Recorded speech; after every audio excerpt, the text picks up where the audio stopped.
పెరిగిన విద్యుత్ ఛార్జీలు తగ్గించాలంటూ వైఎస్ఆర్సీపీ ఈరోజు ఎన్టీఆర్ జిల్లా వ్యాప్తంగా ఉన్న సబ్స్టేషన్లు ముట్టడికైతే పిలుపునిచ్చిన నేపథ్యం కనిపిస్తుంది. మనతో పాటు ఎన్టీఆర్ జిల్లా అధ్యక్షులు అవినాష్ ఉన్నారు. ఆయనతో మాట్లాడు సార్. అలా చూడాలంటే ఒక్క రూపాయి కూడా పెంచం మేము వస్తే ధరలు తగ్గిస్తామంటూ కూటమి ప్రభుత్వం చెప్పింది. కానీ ఈరోజు దాదాపు 15,000 కోట్ల రూపాయలు ఇప్పటికే భారం వేశారు. మరొక దోపిడీకి మరొక సిద్ధమైన పరిస్థితి. యాక్సిస్ కంపెనీకి దాదాపు 4.5 రూపాయల యూనిట్కి కొంటున్న పరిస్థితి. ఎలా చూస్తారు? ఏదైతే కూటమి ప్రభుత్వం అధికారంలోకి రాకముందు ఇదే చంద్రబాబు నాయుడు, ఇదే పవన్ కళ్యాణ్, ఇదే బీజేపీ నాయకులు ఎవరైతే ఉన్నారో వాళ్ళందరి గార మేము రాగానే కరెంట్ ఛార్జీలు పెంచాం, మేము అధికారంలోకి రాగానే జగన్మోహన్ రెడ్డి గారు కన్నా ఎక్కువ సంక్షేమ కార్యక్రమాలు ఇస్తామని చెప్పని అబద్ధాలు చెప్పి అధికారంలోకి వచ్చిన కూటమి ప్రభుత్వం సంవత్సరం కాలంలో జగన్మోహన్ రెడ్డి గారు ఇచ్చే సంక్షేమ పథకాలు తీశారు. కరెంటు ఛార్జీలు మేము గర్వంగా చెప్పుకోగలం. 5 సంవత్సరాలు మా నాయకుడు జగన్మోహన్ రెడ్డి గారి ఒక నాయకత్వంలో ఏ రోజు కరెంట్ ఛార్జీలు పెంచాల. కానీ ఈరోజు ఒక 10 నెలల కాలంలో పేదవారి అంటే సామాన్య ప్రజానికం నడ్డి విరిచే విధంగా ఈరోజు కరెంట్ ఛార్జీలు పెంచింది కూటమి ప్రభుత్వం.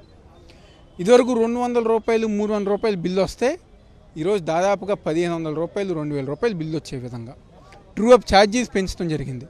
జగన్మోహన్ రెడ్డి గారు అధికారంలో ఉన్నప్పుడు దాదాపుగా ఏదైతే ఎస్సీ ఎస్టీ కాలనీలో 200 యూనిట్లు 300 యూనిట్లు ఉచిత విద్యుత్ అందజేయడం జరిగింది.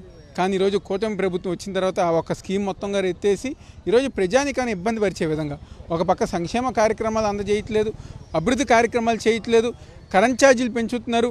ఇంకో పక్క రైతులు అనేక ఇబ్బందులు పడుతూ ఈరోజు ప్రతి చోటగా అవినీతి. ఈరోజు యాక్సిస్ వాళ్ళకి కరెంట్ కొనుగోలు ఎందుకు? గతంలో ఉన్నది ఎందుకు మీరు కొనసాగించట్లేదు? ఈరోజు మీ యొక్క అవినీతి కోసం ఈరోజు పేదవారి కరెంటు ఛార్జీలు పెంచింది కూటమి ప్రభుత్వం.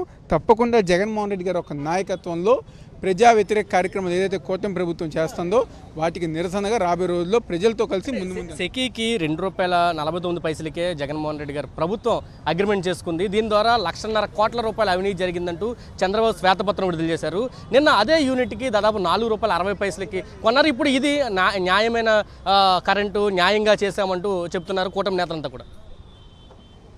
సెకీ విషయంలో ఏదైతే ఎన్నికల ముందుగానే ఉంది, లేకపోతే ఎన్నికల తర్వాత గానే ఉంది, వాళ్ళకి అనుకూలమైన మీడియాలో అనేక అబద్ధ ప్రచారాలు, ఏదో ఎన్నో వేల కోట్లు లక్షల కోట్లు అవినీతి జరిగింది చెప్పిన. ఈరోజు మళ్ళీ మీరు చేసేది ఏంటి? ₹1.50 4.5 కొనాల్సిన అవసరం ఏంటి? ఎవరి జేబులోకి డబ్బులు వెళ్తున్నాయి, ఎవరి నాయకత్వంలో ఎన్ని గారు నడుస్తానని చెప్పి ప్రతి ఒక్కరిగా గమనిస్తున్నారు.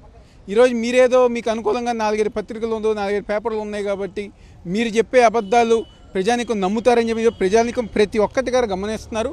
తప్పకుండా ఈరోజు విద్యుత్ రూపంలో మీరు చేసిన అవినీతి ప్రతి ఒక్కటి గారా తప్పకుండా ఈరోజు ప్రజల ముందుకు పెట్టే బాధ్యత వైఎస్ఆర్ కాంగ్రెస్ పార్టీ. ప్రజా సమస్యల మీద వినతి పత్రాలు ఇస్తాము లేదా అధికారులకు తెలియజేస్తామంటే అధికారులు భయపడుతున్నారు సమస్య వినడానికి కానీ వినతి పత్రాలు తీసుకోవడానికి కానీ. ఏంటంటే కారణం ఏమంటారు? అంటే నాకు తెలిసి నేను 18 ఏళ్ల నుంచి రాజకీయాల్లో ఉన్నాను.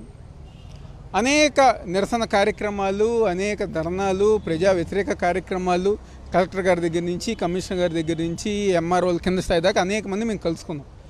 కానీ ఏ రోజు గారా ఒక ప్రతిపక్ష పార్టీ వాళ్ళు వస్తుంటే భయపడే రోజులు నేను ఏ రోజు గారు చూడలేదు.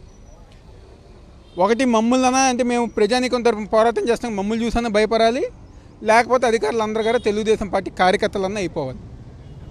ఈరోజు వాళ్ళందరి గారు ఒక విషయం గుర్తుపెట్టుకోవాలి, మేమే మా సొంత పనుల కోసం రావట్లేదు, ప్రజానీకం కోసం మేము వస్తున్నాం.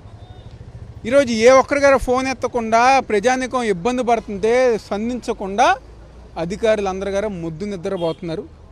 తప్పకుండా రాబోయే రోజుల్లో ఏ అధికారి అయితే ప్రజానీకానికి వ్యతిరేకంగా పనిచేశారో తప్పకుండా తగిన రీతిలో అతని మేర జగన్మోహన్ రెడ్డి గారు అధికారంలో వచ్చిన తర్వాత యాక్షన్ తీసుకుంటాం.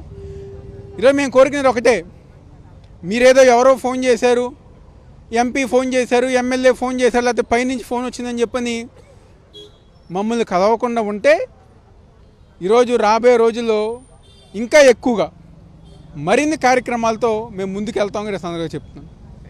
ఇది చెప్తున్నారు. విద్యుత్ ఛార్జీల పెంపుకు వ్యతిరేకంగా ఈరోజు అక్కడ ఆందోళన చేస్తున్నాము. అధికారులు కూడా స్పందించట్లేదు. కూటమి ప్రభుత్వం నేతలు ఏదైతే చెప్పారో దానికి అనుకూలంగానే అధికారులు కూడా స్పందిస్తున్నారు. ఖచ్చితంగా ప్రజా సమస్యల్ని వేదిక మీద తీసుకొస్తాం, సమస్యల పరిష్కారాంతో కూడా మేము పోరాటానికి వెనక్కి తగ్గేది లేదంటూ అవినాష్ చెప్తున్నారు. ఎన్టీఆర్ జిల్లా వ్యాప్తంగా అన్ని విద్యుత్ సబ్స్టేషన్ల ముందు కూడా వైఎస్ఆర్సీపీ తరఫున పెంచిన విద్యుత్ ఛార్జీలు తగ్గించాలని ఆందోళన కొనసాగిస్తామంటూ అవినాష్ మనకు చెప్తున్న పరిస్థితే కనిపిస్తుంది.